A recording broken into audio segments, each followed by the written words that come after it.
Welcome to the session on first order low pass filters.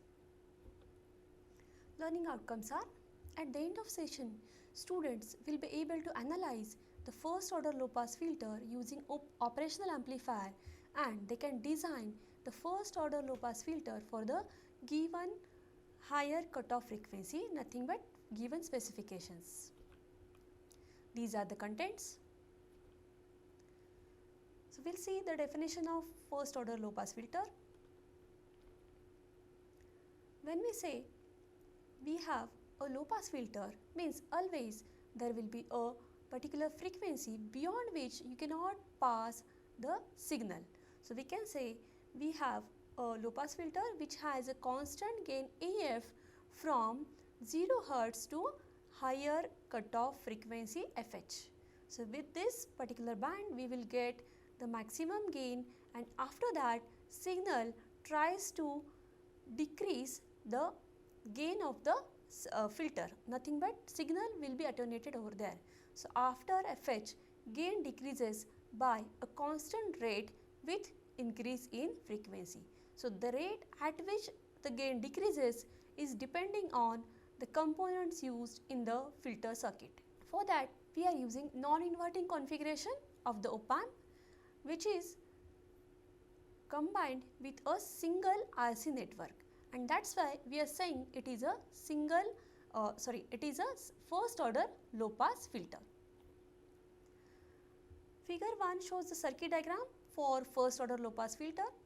We can see here operational amplifier is wired as a non-inverting configuration, means we are connecting the input signal to the non-inverting terminal of the op-amp. We are providing the input voltage Vin through the pot with your capacitor. So, this is the arrangement made in the non-inverting configuration which allows you the operation of low pass filter.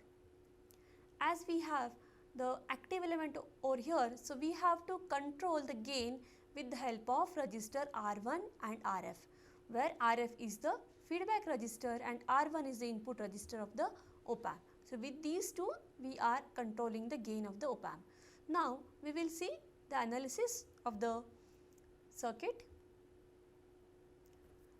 A very important part here, plus VCC and minus VWE must be provided for the biasing, and these two are of equal value. From the figure we can observe there are two input terminals, inverting and non-inverting. As we are providing the signal at the non-inverting terminal of the op-amp, we can calculate what is the input available at the non-inverting terminal of the op-amp. So, it is simply with the help of voltage division rule. So, you are calculating the voltage across the capacitor, and that is nothing but the voltage appeared at the input terminal of the op-amp, and that we are treating as VA. So, VA is nothing but minus JXC divided by total resistance, nothing but R minus JXC into the total input voltage, that is Vin. So, we can simplify this equation by replacing the value of XC by 1 upon 2 pi FC. So, as this is a equation for capacitive reactance.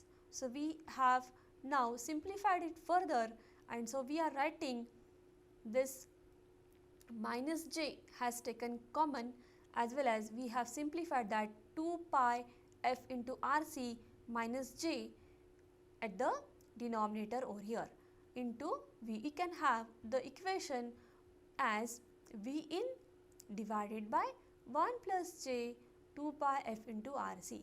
Simply we have taken the J common, we have cancelled that term, and in the next term what we have done is we have assumed, or we have replaced minus J as 1 upon J and minus 1 by J as J. So, this VA is appearing at the non-inverting input terminal of the op-amp.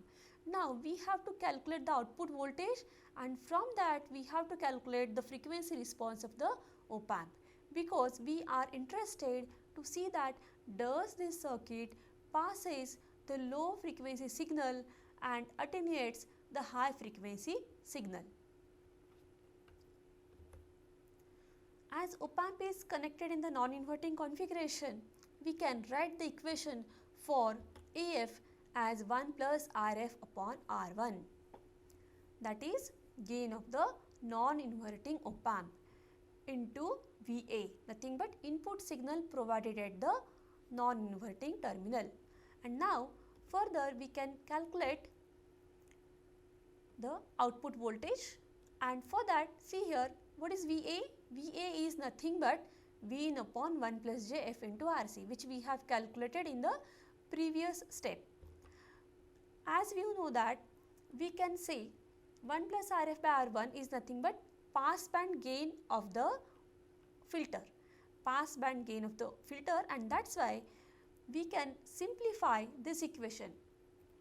Nothing but we have replaced VA as Vin by 1 plus j F into RC, and from that we have simply taken the ratio of V0 upon Vin and we have replaced 1 plus RF upon R1 by AF, and now we have written 1 plus j has taken common over here, F is taken as it is.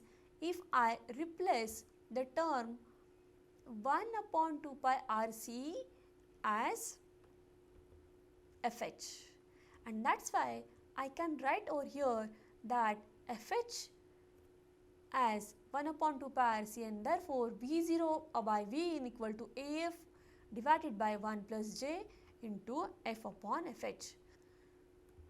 If I take magnitude over there, so it will be AF divided by under root 1 plus F upon FH square.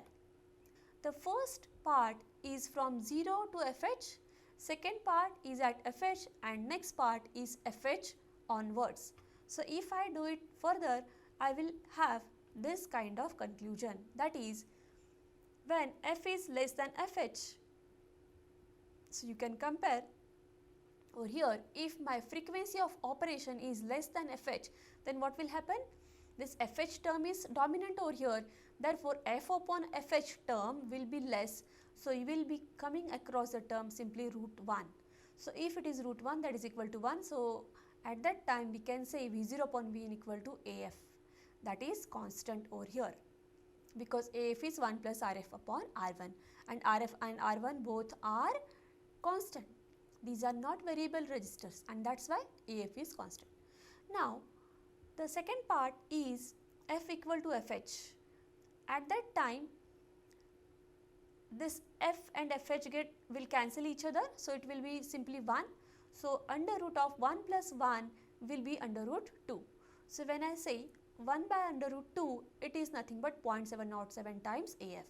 So if I calculate this 0.707 times AF into the log scale, it will be giving me the value of 3 dB downward of AF, and that is why I will get this particular 3 dB point, also called as half power point over here.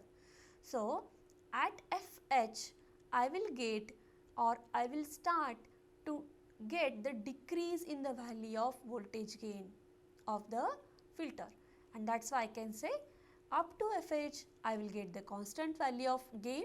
After FH or at FH I will get the 3 dB down the level of AF, and third part, that is after FH, at that time again you look at the equation, when F is greater than FH, then F is dominant over here, so you are neglecting the value of FH.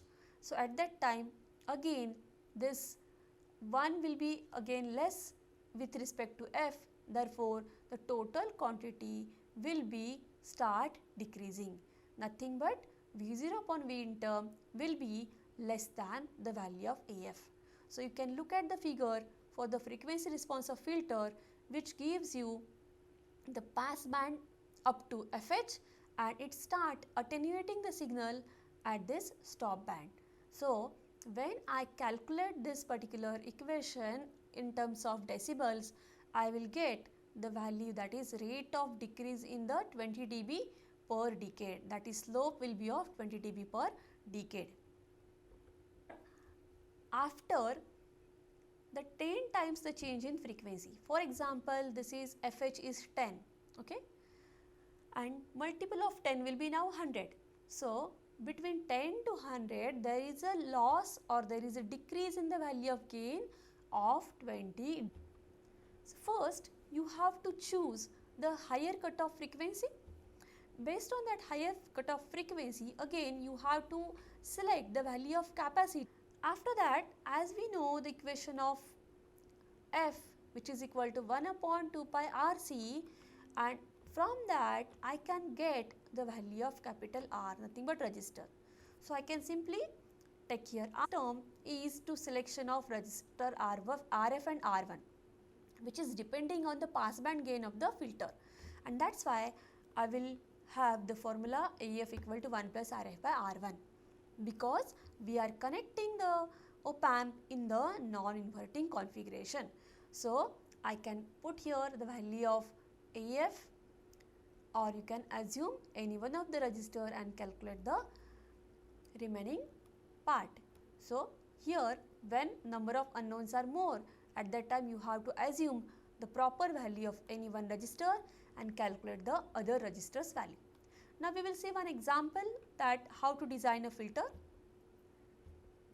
If the value of FH is 1 kilohertz and the passband gain have AF equal to 2, so I must select RF and R1 equal. Value may be anything, but these two should be equal, then and then you are able to satisfy that AF equal to 2. So these are the references used for this video. Thank you.